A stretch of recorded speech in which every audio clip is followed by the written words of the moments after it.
En este video nos concentraremos en la publicación, prueba y personalización de servicios SOAP con GeneXus, como por ejemplo asignarle un namespace o incluir más de un método en un único web service. Vamos a publicar un objeto de procedimiento como servicio.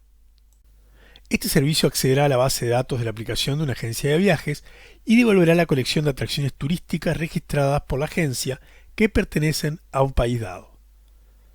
Para esto, creamos un objeto procedimiento y le pusimos de nombre getAttractionByCountry.ws.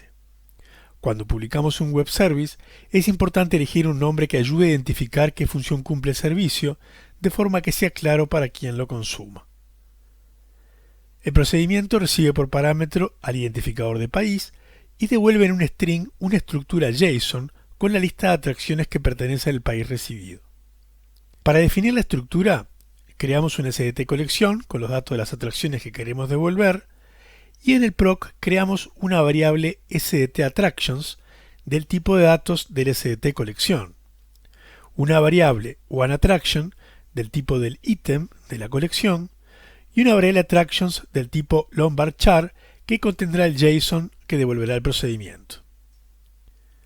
En el source, el for each navega la tabla Attraction asociada a la transacción base Attraction, filtrada por el país recibido por parámetro.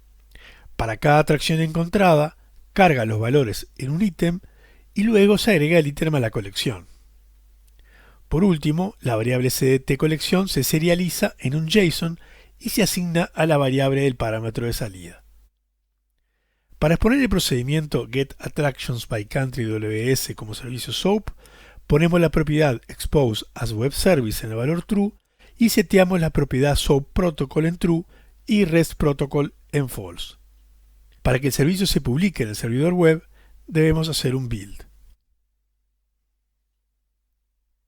Ahora verificaremos que el procedimiento quedó correctamente expuesto como servicio SOAP. Para probarlo, podemos usar varias herramientas como SOAP UI o Postman. Estas herramientas permiten consumir el web service como si fueran clientes para ver si el servicio funciona correctamente y obtener información detallada del proceso, tanto para web service SOAP como REST. También es útil el uso de herramientas que permitan ver el flujo del servicio, es decir, cómo fue la solicitud de ejecución al servidor, request, y cómo fue la respuesta del servicio, response. Dos de las más conocidas son Fiddler y TCP/Trace. TCP/Trace es gratuita, open source, pero solo permite flujo HTTP. Para HTTPS debe usarse Fiddler. Estas herramientas se paran en el medio entre la aplicación que consume y el servidor web como si fuera un proxy y muestran el request y el response entre el cliente y el servicio. Vamos a utilizar la herramienta SOAP UI para chequear nuestro servicio. Abrimos la página web soapui.org y descargamos SOAP UI Open Source. La instalamos y cuando ejecutamos aparece la Start Page. Si en Resources hacemos clic en Test a SOAP API, nos abre una página con instrucciones, así que vamos a seguirlas. Creamos un proyecto SOAP nuevo. En el nombre del proyecto ponemos getAttractionsByCountry y presionamos OK. Ahora damos botón derecho sobre el proyecto y elegimos Add WSDL. Este archivo WSDL fue generado por GeneXus siguiendo la especificación Web Services Description Language y contiene la información de cómo está estructurado nuestro web service, como por ejemplo los métodos que tiene, los parámetros de cada método, etc.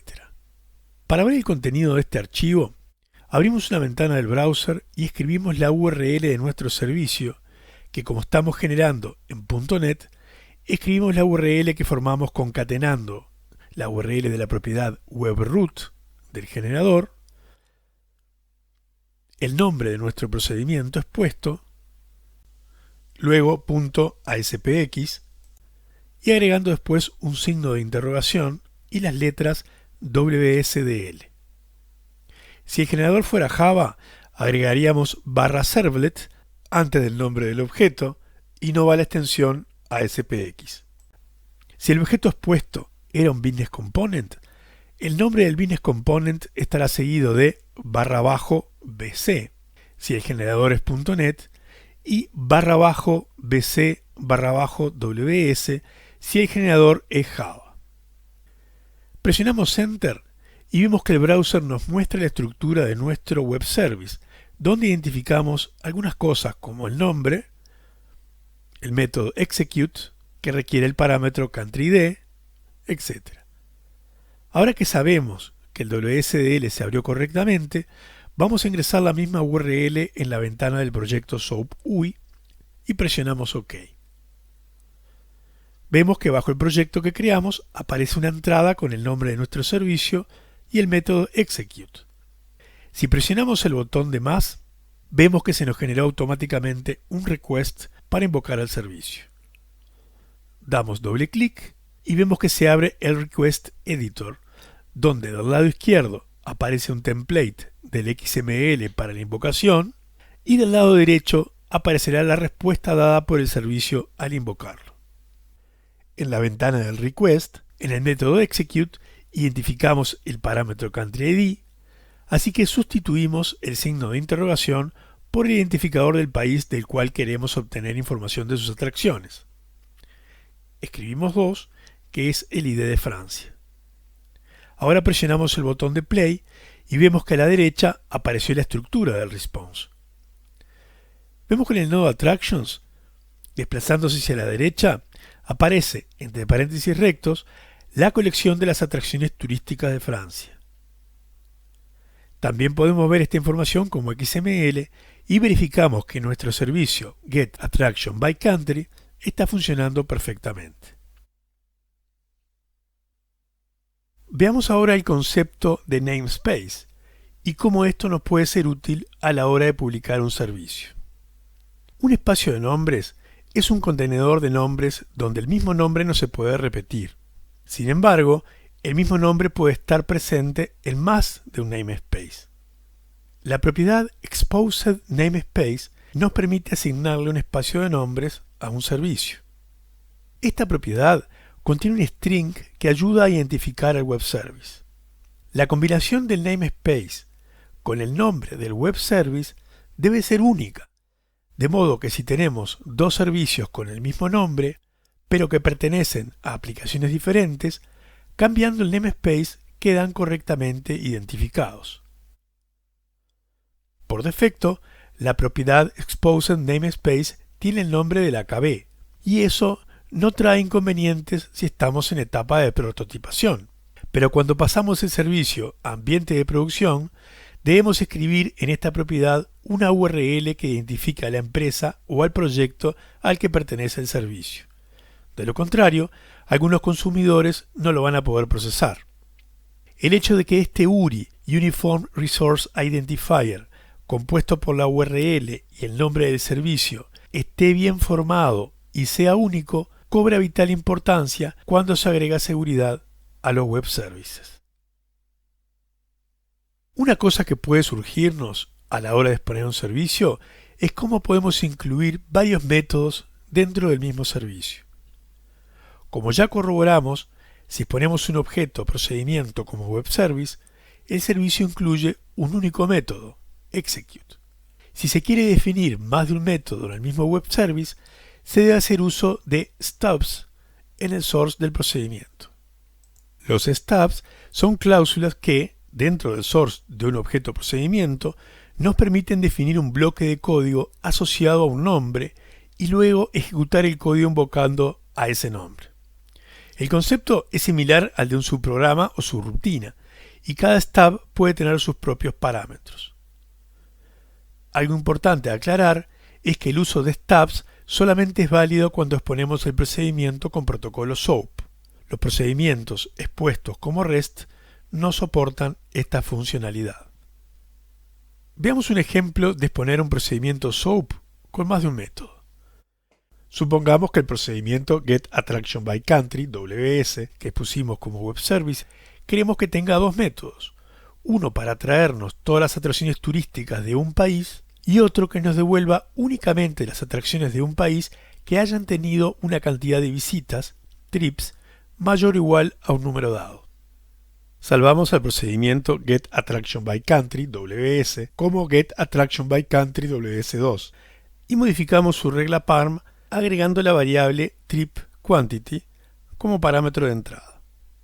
En el source creamos dos stubs, uno con el nombre AllAttractionsByCountry, que recibe como parámetro el Country ID y devuelve un JSON con todas las atracciones de ese país, tengan o no tengan trips. Y otro stub de nombre AttractionsByCountryWithTrips, que recibe como parámetros al Country ID y la cantidad de trips por la que queremos filtrar, y devuelve un JSON con las atracciones encontradas que tengan igual cantidad o más viajes que el valor de la variable tripsQuantity. Hagamos un build all para que el servicio se publique en el server. Vamos a importar el nuevo web service que creamos. Ejecutamos el wizard, escribimos la nueva URL con el nombre del nuevo objeto y presionamos Next. Modificamos el nombre del objeto externo sugerido agregando /EO. Escribimos el nombre de un folder de destino y presionamos Next. Ahora si abrimos el nodo Service Description, vemos que ya no está más el método execute y están los dos métodos que corresponden a los stubs que creamos. Si seleccionamos cada método, vemos que en la ventana de la derecha podemos ver los parámetros que coinciden con los que definimos previamente en los stubs. Si por razones de compatibilidad se requiere que el método execute se siga exponiendo, se deberá crear expresamente un stub con el nombre execute. Continuando con el wizard, presionamos import y verificamos que se creó el objeto externo dentro del folder que ya teníamos. Si lo abrimos, verificamos que tiene los dos métodos que definimos. De esta forma, comprobamos la flexibilidad de incluir varios métodos en un mismo servicio, cosa bastante útil para quien consume nuestro web service SOAP.